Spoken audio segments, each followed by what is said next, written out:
if you told me a few years ago I would be speaking at a cybersecurity conference, I wouldn't believe you. I'll be real with you, I wasn't always into cyber. In fact, my first love was music.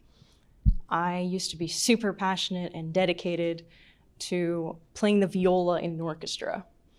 I loved it so much that I wanted to become a professional musician one day. But then the pandemic happened, and suddenly reality kind of hit me in the face, and being a musician was no longer practical.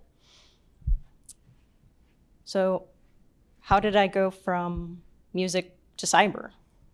Well, it started with something called Gen Cyber. Gen Cyber is a week-long summer camp that we host here that teaches high school students basic cybersecurity concepts. Back in 2018, my mom encouraged me to join this summer camp, and I thought, sure, why not learn something new anyways during the summertime? And within that week, I learned a lot of different shocking stats and got to play a bit of a hacker, like from all the movies that I watched growing up. It was pretty fun and exciting, and it just made me curious to learn more and more and get involved. But after that summer, I went back into music mode. I went back to my orchestras and was even preparing for conservatory or special music school. But like I said, the pandemic happened, and there was no job security anymore for a musician. So I thought back to Gen Cyber, and it really had that impact on me. And instead of majoring in music here, I decided to major in computer science. That way I can get into cyber. And I actually went back into Gen Cyber when I got to college. I became a teaching assistant this time. So on the other side, it was cool to be able to inspire other high school students to get into cyber, seeing the sparkle in their eyes. And later down the road, I even became an instructor. But before I became an instructor, I found out about the UNLV Cyber Clinic.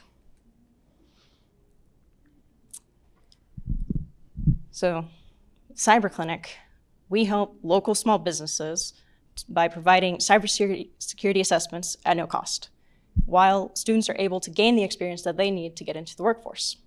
I thought, wow, this is such a noble cause. Like, how can you not want to get involved? And so I interviewed and got accepted immediately. Now, I'm not gonna lie, it was pretty intimidating at first, especially since I was the first and only woman at the time in the clinic. But I used to be pretty reserved. I wouldn't talk to people unless I really had to.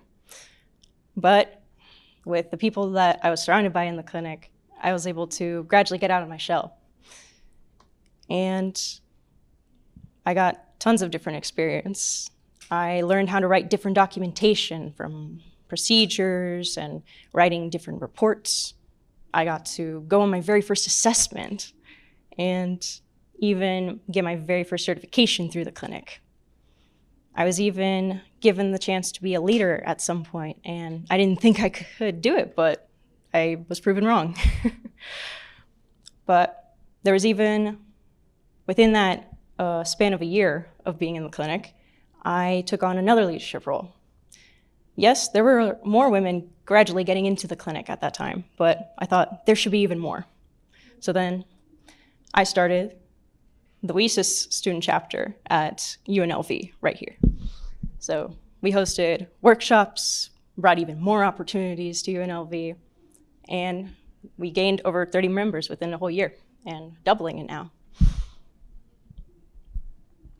And with all my efforts, I was able to earn the CyberCore SFS scholarship in order to pay for my master's.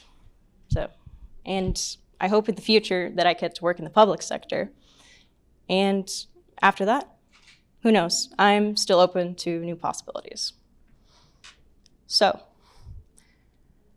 why am I here? Well, I'm here to show you what a real cyber clinic is. But before getting into that, I think I should go over what actually is a clinic, or rather the origin of clinic. So, clinic, it refers to teaching of medicine at the bedside. I like you to think about a medical student. So they might read a textbook about anatomy all day long, right? Or get different scenarios of diagnosing a patient. But it's not the same as diagnosing a patient in real time. Now, is it? No. So, same thing kind of applied to cyber students. Sure, they could study for certifications and go through the coursework, but it's not the same as going on an assessment and seeing what is it actually like before you get out there. So, and of course, cyber students, they were struggling when it came to getting that entry-level job or internship. So, cyber clinics, they help them get that experience before they get out there. And, of course, cyber clinics, they help local small businesses, nonprofits, local governments by providing assessments at no cost, similar to medical clinics, how they provide healthcare at little to no cost. So there's a few things you should know, is that there's a few different kinds of clinics. Let's start with the traditional ones, though. So there's class-based and capstone-based. For our class-based, they are running on a semester basis. They are either in the fall or the springtime. And of course, they're led by a professor. They are the ones teaching the class and how to go on these assessments. And they create this static curriculum for the course. It rarely would ever change. It might just get updated here and there just to stay current. And of course, students are being given assignments that they'll be graded on accordingly. And when it comes to our capstone-based clinic, the only real difference there is that it's taken at the very end of a student's degree. Now, what makes a student-run clinic different? Well, first off, we run all year round. That's right, 365 days a year. Let me ask a quick question. Do you think malicious hackers take a summer vacation? No, they don't, right? Well, that's the thing. Hackers, they might take more advantage when it comes to vacation time of the easier targets, like small businesses. And so the thing is, they can't just wait for class to be back in session. They need our help right now to secure their business. They need to secure their livelihood right now. So unlike the traditional class-based clinic, students are the ones driving the decisions. So yes, we do have professors that oversee everything, right? But students are the ones that are organizing meetings, leading assessments, and coordinating all sorts of other events as well. And with that, since students are the ones mainly in charge, we don't have grades. We simply hold each other accountable. We keep each other in check to make sure that things are getting done in a timely manner and are done well. So, why does this model work? Well, when you're giving students the chance to be a leader in that space, to know what it's like to lead, you're giving them the room to make mistakes. That way, they learn from them, and they're not going to suffer from those mistakes later on in the real world.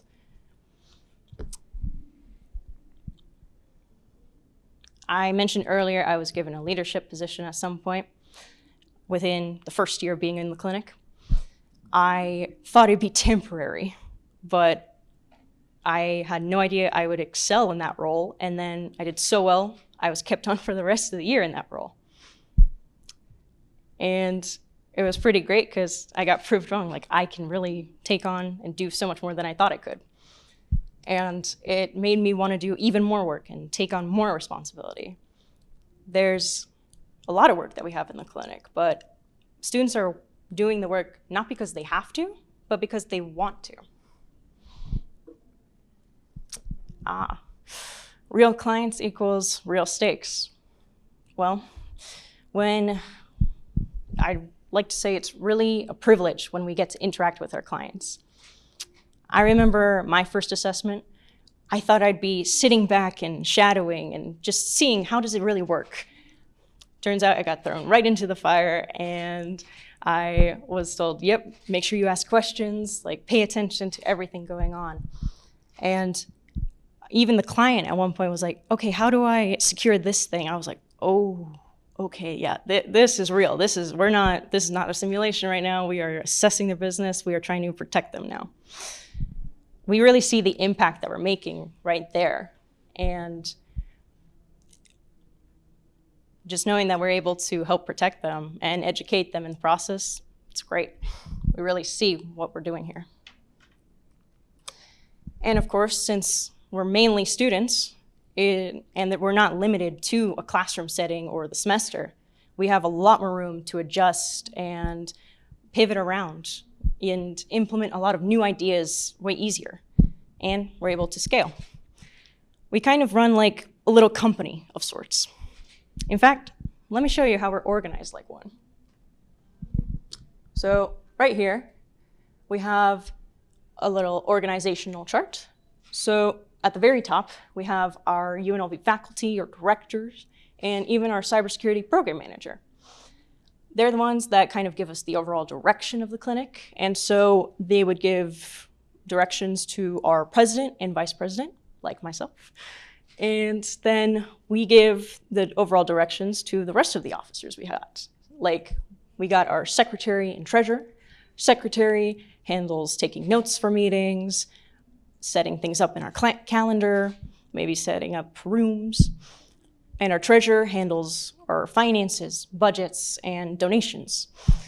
Underneath them, we got our project coordinator and compliance that they handle the client work. And then we got our public relations or PR. So remember to like, comment, and subscribe to all our social media, by the way. Think of a social media platform? We probably got it. Funny enough, that was my last position that I was in before being VP.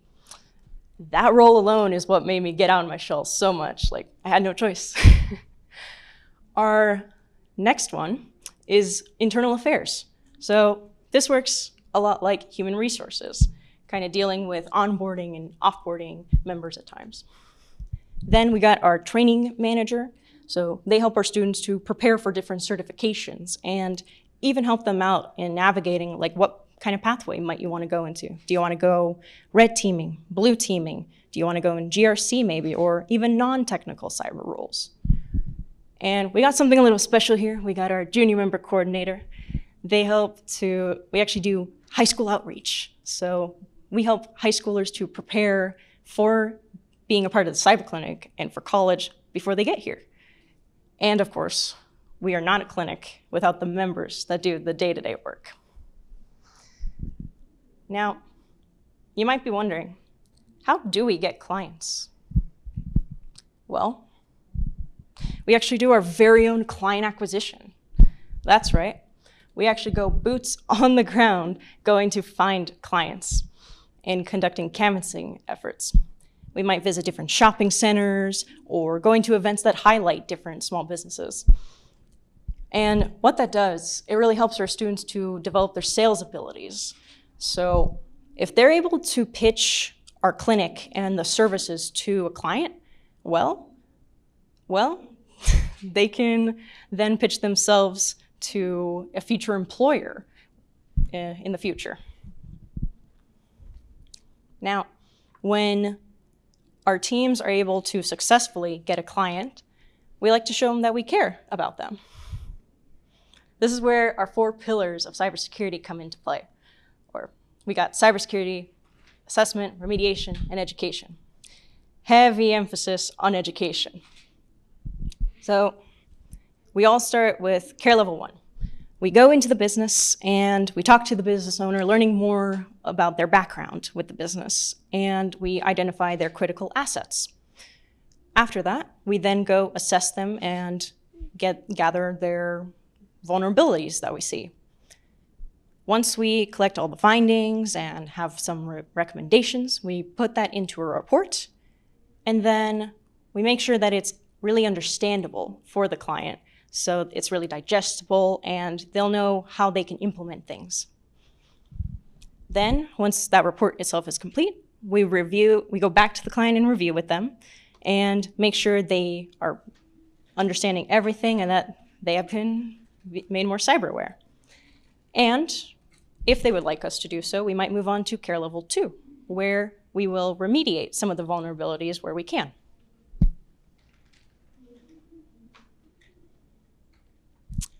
Now, with all that being said, I'd like to iterate, this is not an easy model. Not at all. Like, some of this leadership is probably one of the most difficult things to master, especially when you're trying to get students that are volunteering their time to get involved here. Not every organization is not without its challenges. So one of the first challenges that we've seen is that there's a high learning curve. For our directors and students that first started this out, they had some trouble finding their footing before they got to where they are today. And since we have so many students, we accept all majors. We've seen some of our non-technical majors struggle when it comes to learning the cybersecurity concepts. And then on the other side, we've seen some of our technical majors kind of struggle when it comes to developing their soft skills. Time management. Oh boy. I think at some point everyone struggled a little bit with time management, right? Yeah, here and there. Yeah, so we're college students, right? We've got a lot on our plate. We've got students that are studying full-time, part-time. They're working full-time, part-time. They've got other extracurriculars, different family obligations, trying to keep a social life here and there, right? And even trying to take care of themselves in the process.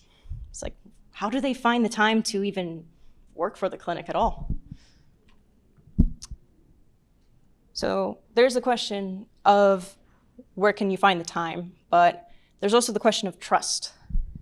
So when it comes to our clients, they might take a look at us and maybe hesitate a little bit. It's like, ooh, I don't know, can a student really secure my business, my assets? Can they? And then when we have newer students come in, it might be a bit difficult for our leadership to gain the trust of those newer members right away. On that note, so yes, students do stick around for quite a while. We've had some for years, but at some point they do graduate and they move on and want to get out into the real world. And the thing is, it's difficult to find the talent for those leadership positions to keep it going. And with all of those challenges mentioned, there's also quality control. How do we keep such a high standard and keep the quality great? Well, here's how we make it work.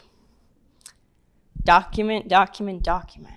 We write our internal policies, procedures, how to communicate effectively, properly, and how to even write reports. I used to be one of the first people to work on our standard operating procedures. I had no idea what I was doing at the time, but I took that challenge on, and it's great to know how policies and procedures even work in the first place. And with all that documentation, we've created a sort of knowledge capture, and now future generations, they're able to pick stuff up a lot easier. They got something to reference now. Priorities. Yeah, when you get into the clinic, you kind of get to learn what's really important to you.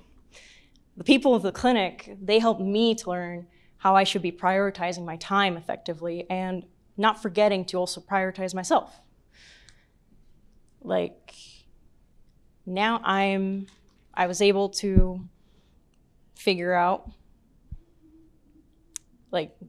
making the time to make sure I get good grades and lead 2 organizations, get certs, and I even had the nerve last semester to rejoin an orchestra again. So still making time for that music. We've got a little saying that's there's what you want to do and what you can do. But when you learn prioritization, you're able to figure out exactly what you can do and still make time for what you want to do. I mentioned before that people in the clinic have helped me out, right? So we've kind of developed this mentorship environment. And what we have is a lot of veteran members, or the ones that have been around for years. They're the ones that help navigate our newer members of the ropes of the clinic. And when they're developing that mentorship relationship, they start building trust with each other as time goes on. And that kind of develops the professionalism right away. And our clients see that when they interact with us right from the get-go. And of course, I showed you all that organizational chart, right? We got all these leadership roles. Well, we have even more roles than that. Every role is defined in the clinic. Everyone has one. And because of that, it makes prioritization easier, and people are owning up their tasks. They know exactly what to do, not making it overloading or overbearing. And one of my favorite things that we say in the clinic is that steel sharpens steel. We help each other out to be the best version of ourselves. We give each other constant feedback to make sure that we are doing the very best work that we can with up to great quality. And we're making sure that we're doing work that we're not only just satisfied with, but work that we're proud of. And speaking of things that I'm proud of, we've got all these different benefits that are within the clinic. Of course, the real world skills, right? So thanks to Cyber Clinic, we're able to get that real world experience. So students are being trained technically, but of course, it's not without that balance of learning how to communicate effectively. If you think you can be the most technical person out there and don't think you gotta learn how to communicate, well, good luck. If there's anything that I can't speak enough about, it's about the professional development or the personal development that we've got in the clinic. I think everyone kind of goes through their own metamorphosis of sorts. I mentioned before, I was very reserved.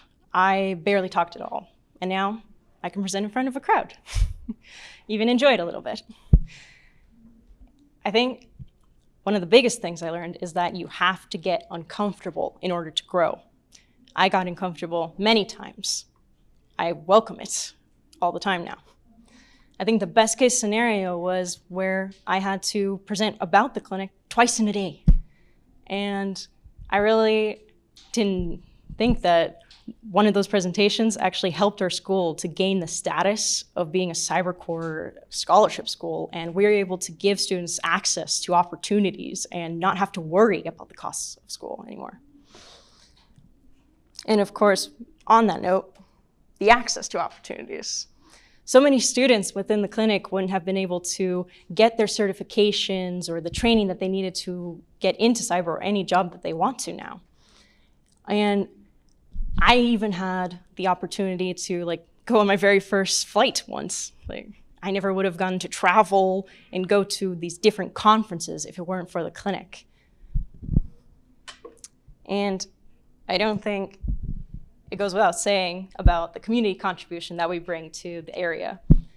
Of course, we're helping our students to advance themselves, but it's not without helping out the local community and making small businesses feel protected and educated and safe.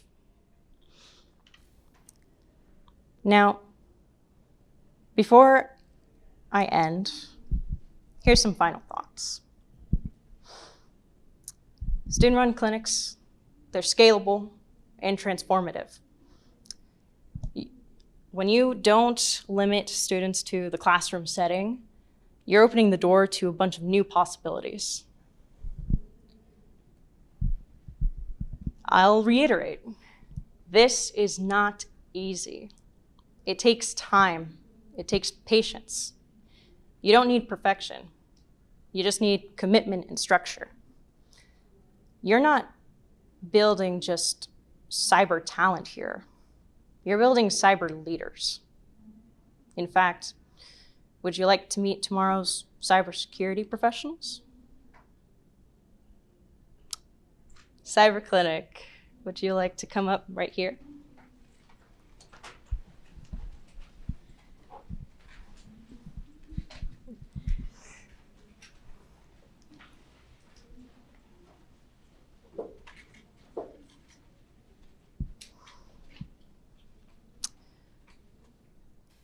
We're the Cyber Clinic.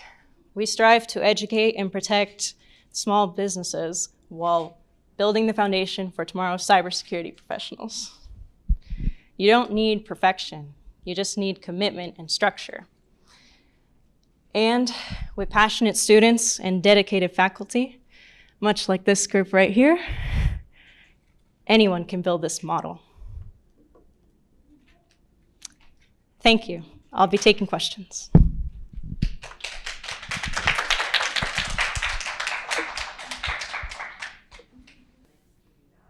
Yes, of course. Yes, so with any organizations that are not related to universities, we love getting all the help that we can when it comes to, say, training resources. If there's anyone within your organization that would like to be a guest speaker for us. And of course, we're even accepting donations, of course. So. Okay.